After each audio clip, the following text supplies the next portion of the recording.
Uma experiência extrema de quase morte muda a vida das pessoas para sempre e contagia até quem nunca passou por isso. É quase impossível ficar indiferente depois de ouvir o relato de quem visitou a fronteira entre a vida e a morte. É como se tivesse eu e você aqui. Foi assim que eu vi Jesus. Muito real. Foi bem real. O coração parado, o cérebro sem oxigênio. Na hora da morte, o corpo é como uma máquina desligada. Pelo menos é o que estamos acostumados a ver olhando de fora. Eu entrei num túnel e era um lugar maravilhoso, uma sensação de paz indescritível. Acho até que era o paraíso. Acho até que era, de tão bonito que era. Eu sinto essa luz, ela me acompanha até hoje. E aquele túnel, né, me succionou e começaram a passar telas de toda a minha vida. A gente é muito maior do que o que cabe dentro de um corpo. E isso fica claro depois que você quase perde esse corpo. O tempo passou, mas não apagou nenhum detalhe da experiência de quase morte desta professora gaúcha. O que ela passou durante o parto da filha ainda é muito vivo, 32 anos atrás, como se fosse ontem. Eu me ergui, fiz um movimento para frente e eu saí do meu corpo, ficou a massa corpo deitada na maca e eu saí puxada por uma luz. Tinha um túnel bem longe e aquela luz me puxava. Era uma luz tipo um sol, não era uma luz qualquer, era uma luz muito forte, que soltava raios assim para tudo que era lado e tinha muita força aquela luz. Aí eu cheguei no fim do túnel e atrás do túnel, atrás da luz, aliás, tinha um espaço muito grande, com uma luminosidade tão estranha, tão bonita, que não dá para explicar. Eu não consigo comparar com uma coisa bonita que tem aqui na Terra, assim, hoje, para dizer como era bonito lá. E via o quê?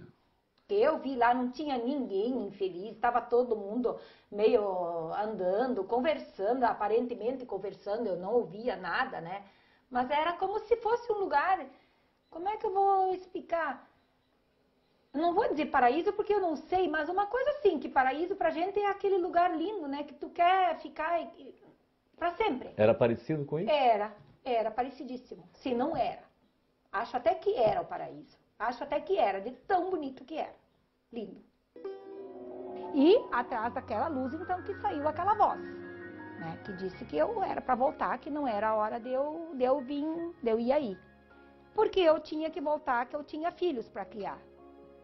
Ao mesmo tempo em que quando essa voz parou de falar, esse ímã que me puxou me empurrou de volta. Me empurrou de volta. E do jeito que eu saí daquele corpo, da massa, corpo que ficou, eu voltei para dentro.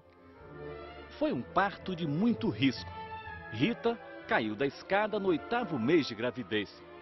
O bebê precisava ser retirado com fórceps, mas a mãe não queria. A hemorragia se agravou tanto que ela chegou a morrer, como contou depois a enfermeira que fazia parte da equipe médica. Ela começou a contar isso para mim, que eu tinha morrido, que eles acharam que eu tinha morrido, que eu fiquei sem pulso e que eles começaram a trabalhar em mim para ver se eu voltava de novo. E aí eu comecei a viver, né, a ter reagir, vida de novo, a reagir. E aí que eu comecei a pensar, então eu realmente morri. Quer dizer, semi-morri. Esteve lá, né? Fui até lá. É muito bom morrer, ser assim. É muito bom. Se for assim, olha, tranquilo. Até hoje, esse era um segredo, revelado agora não só para a família e os amigos de Santa Rosa, a cidade onde Rita mora no interior do Rio Grande do Sul. Mas aos 63 anos, ela acha que não precisa mais se preocupar com o que os outros vão pensar. Os detalhes eu não tinha conhecimento até hoje. Tá sabendo agora? Pela primeira vez? Não detalhadamente, sim. Muita coisa. Não, por que tu vai contar? Porque o que as pessoas iam pensar? ninguém ia acreditar em mim. Ou iam achar que eu estava delirando, que eu estava vagando, sei lá, viajando na maionese. Tendo alucinações.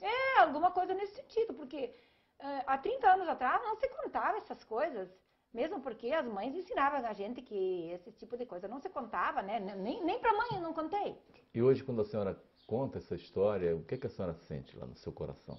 Olha, até eu fico emocionada, porque, poxa, finalmente alguém me ouviu, né? Finalmente alguém conseguiu contar. Porque se realmente existe isso, que eu acredito firmemente que existe uma vida após a morte, depois do que eu vi, tenho certeza, não sei como é, mas deve ser muito bonito. Muito bonito é, porque isso eu consegui ver lá, né?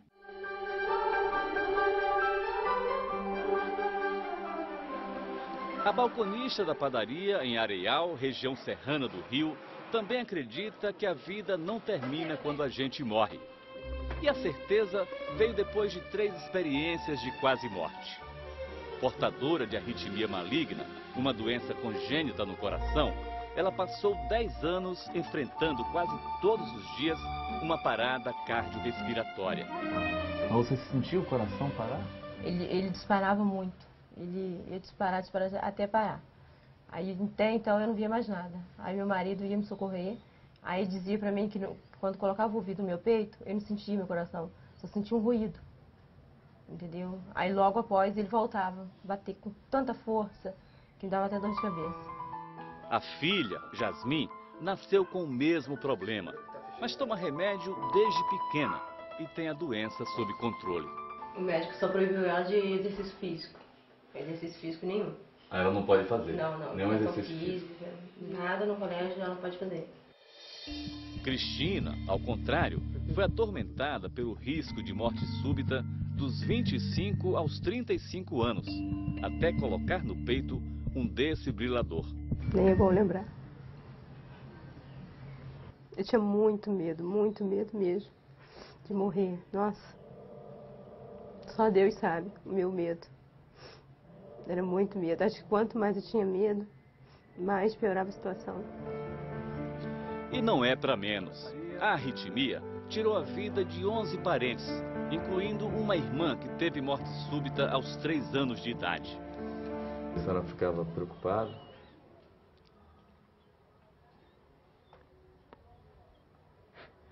Eu já tinha perdido uma, eu não queria perder outra. E quando ela tinha uma parada, a senhora achava que ia perdê-la também? Chorei muito. Em 2 momentos diferentes, durante as crises, Cristina diz que esteve num lugar nada agradável. Uma EQM diferente do relato da maioria das pessoas que passam por isso. Eu vi sombras, vultos, pessoas, um lugar sujo, entendeu? Como se fosse um filme de pesadelo. E foi uma experiência ruim, muito ruim mesmo. Uma sensação de morte. Quando você se lembra disso? Não gosto. Não gosto mesmo. Mas a vida mudou da noite para o dia, quando Cristina chegou aos 30 anos. Na cirurgia para colocar o desfibrilador, ela viu e sentiu a presença de alguém muito especial. Ele passou por detrás dos médicos. Centro cirúrgico? Isso. Um homem de branco, de túnica, cabelos compridos. E ele não me disse nada, ele só sorriu muito. Não deu aquele sorriso todo, só. O olhar dele me disse assim: não se preocupe que eu estou aqui contigo. E esse homem, para você? Para mim, ele é Jesus, com toda certeza. Era Jesus. Por que você tem essa convicção? Aí foi uma paz muito grande que eu senti quando eu vi. Muito grande mesmo. Não dá nem para te descrever. Eu sabia que naquele momento, quando esse fosse acontecer comigo, ele estaria ali comigo.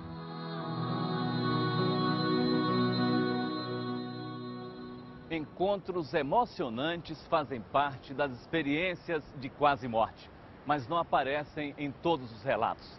O que está presente, na grande maioria das histórias, é a sensação de absoluto bem-estar. E ela é a mesma para quase todas as pessoas que vão até a fronteira entre a vida e a morte e voltam para contar como foi. Para Edival, A lembrança da conversa que teve com a mãe sempre acaba em choro. Ela estava morta havia 3 anos e ele inconsciente, intoxicado com o gás do chuveiro. Eu entrei num túnel, né? Um túnel maravilhoso. O piso era como se tivesse uma plantação de trigo verde. E um odor daquela planta dama da noite. E eu fui caminhando em direção a uma névoa azul nesse túnel, né? E dessa névoa azul, do lado esquerdo, assim, parecia que tinha um grupo de pessoas que você não conseguia reconhecer.